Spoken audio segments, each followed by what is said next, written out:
Fellow YouTubers and Mustang lovers across America, this is Rev on my Rev blog, my YouTube page. The reason I'm called Rev is twofold. Number one, I am an ordained pastor. I pastor the Way, the Truth, and the Life Apostolic Ministries in Bucksport, South Carolina. And I also pastor down at Miracle Revival Tabernacle Holiness Church in Marion. And so that's the reason I am called Rev. And then I also love to rev it up legally.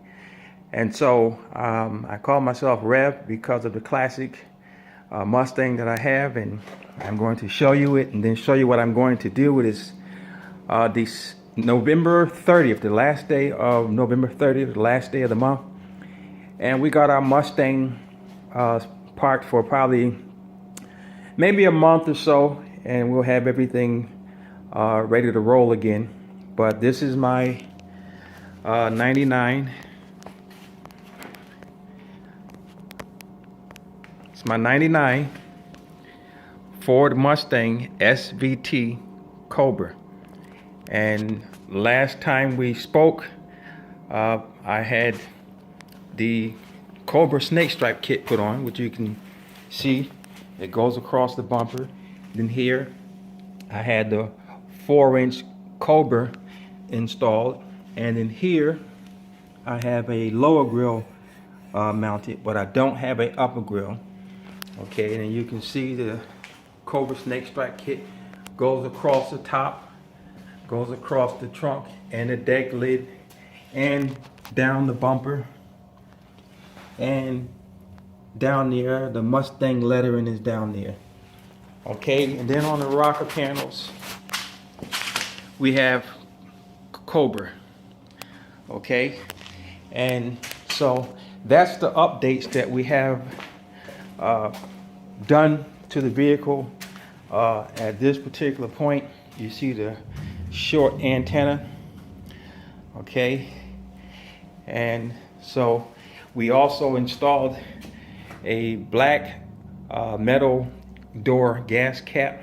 Okay, then the other thing that we have done with the Mustang is I needed rear brakes, so that was the ample time to do it. If you look in here, you see chrome, but in here is dark. Okay, what I did was I sanded it, made it nice and smooth, and then I put down a coat of paint, primer, and then I put on my base paint, which is gloss black. So in here shows black, and then I painted the rotors black, and I painted the calipers black. So I've done that, but I haven't done the front yet. So I'm going to do the front along with the other work I'm going to do. You can see that inside here is not black, but it's a little rusted looking, and the brake pads the brake caliper and the rotor are not done black. So we're going to do that. Okay, then what we had done on the inside was I put in a tack, okay, with a shift light, and I had to take out the radio and the CD player and the air conditioning vents, and on the side in here there are actually bolts that you use with bolts to the air conditioning unit here. So I didn't have to drill any holes. I didn't want to drill any holes in my dash, so that's where I have my tachometer at. And then here is my SVT boost gauge, and here's my fuel pressure gauge, which I need to get a new fuel pressure gauge because that's not working. Then we got the Cobra seat covers and the Cobra floor mats, which I have the driver's side wrapped in plastic. The passenger side I haven't got to yet. Okay, but the interior is in excellent shape. So those are the things that I have done since I've gotten the car. Also, I've done just a couple of things up underneath the hood while I had it. Okay, so we'll show you what we've done under the hood. Let's get some light.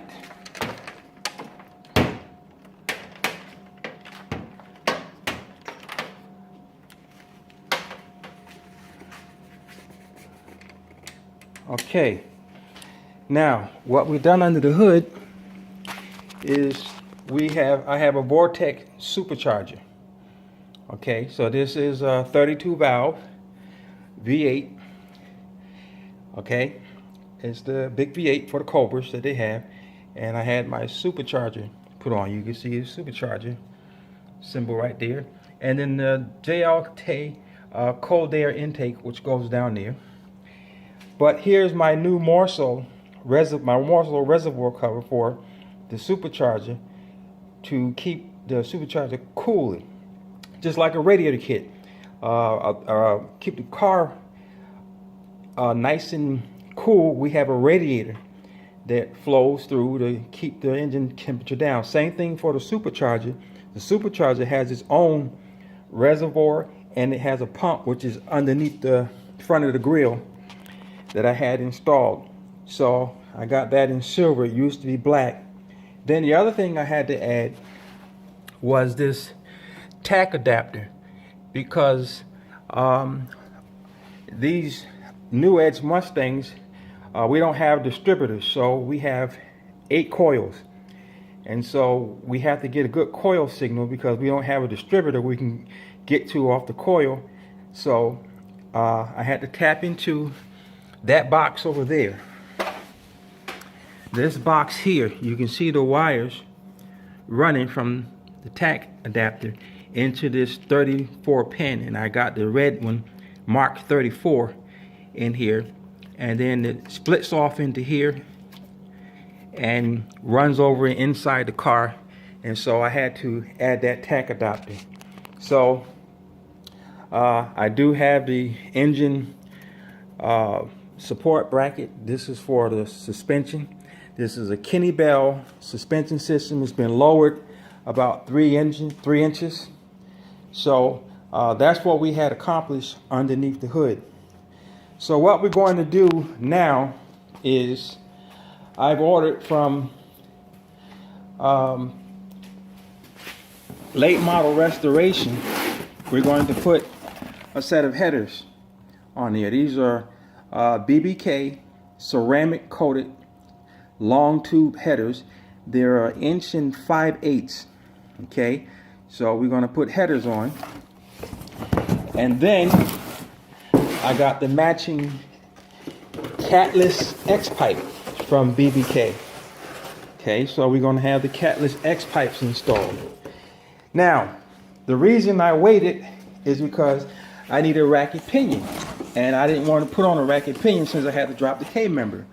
So the K-member is going to come out with the racket pinion steering. So with all that, without having to go through all that nonsense of staying underneath the car, since I would have the K-member out of the car, I would be able to do the whole take the racket pinion apart on the outside here and put it back together, and without having to be underneath the car.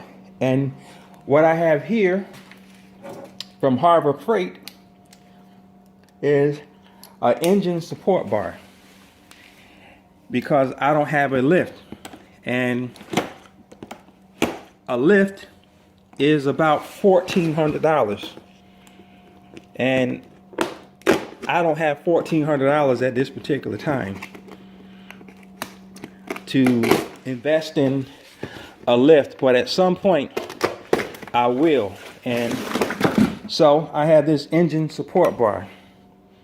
Okay, and so what the engine support bar is going to do is it's going to go across the strut towers over here, and we're going to take the alternator off, and I'm going to mount the chains that hold the engine in place there, so I have a place to hold the engine up while I take the K-member loose and the motor mounts loose. So this car originally has the original manifolds on there, which are stock, which they can hold up to 500 horsepower, which I'm pretty much pushing almost 500 horsepower here with this Mustang.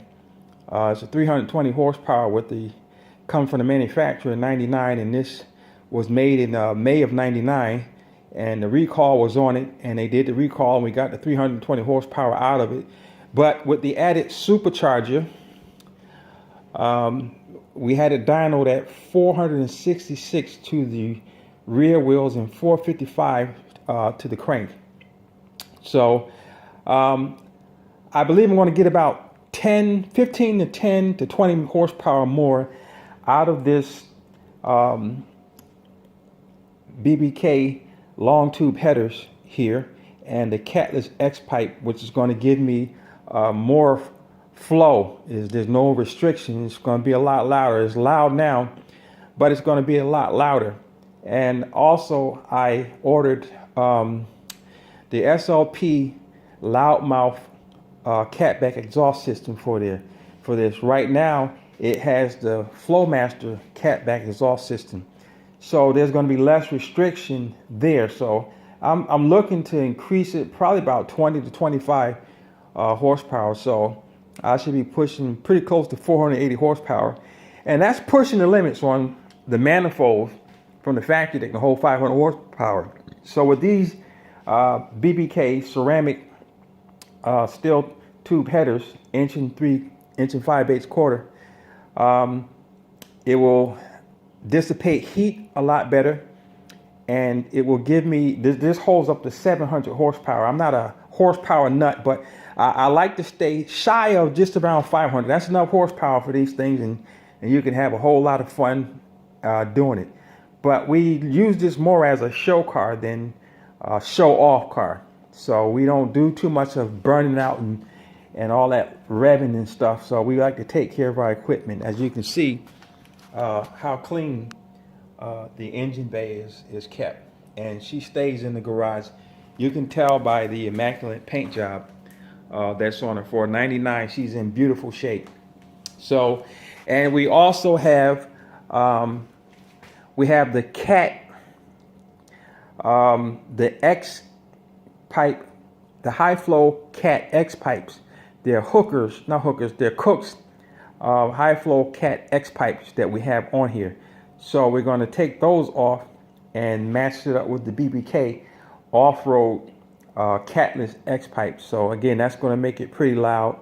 And when we get rid of the Flowmaster exhaust back here, it's going to be even louder with less restriction.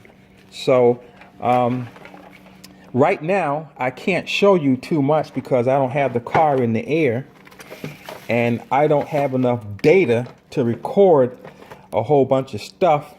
So what I'm going to do is I'll make intermittent break-ins and to show you and tell you exactly how I did what I did, if I run into any problems, or whether things sell smoothly. And we're hoping everything is going to sell pretty smoothly. But I'm going to give you a look underneath the back of the car, and you can see the exhaust right there.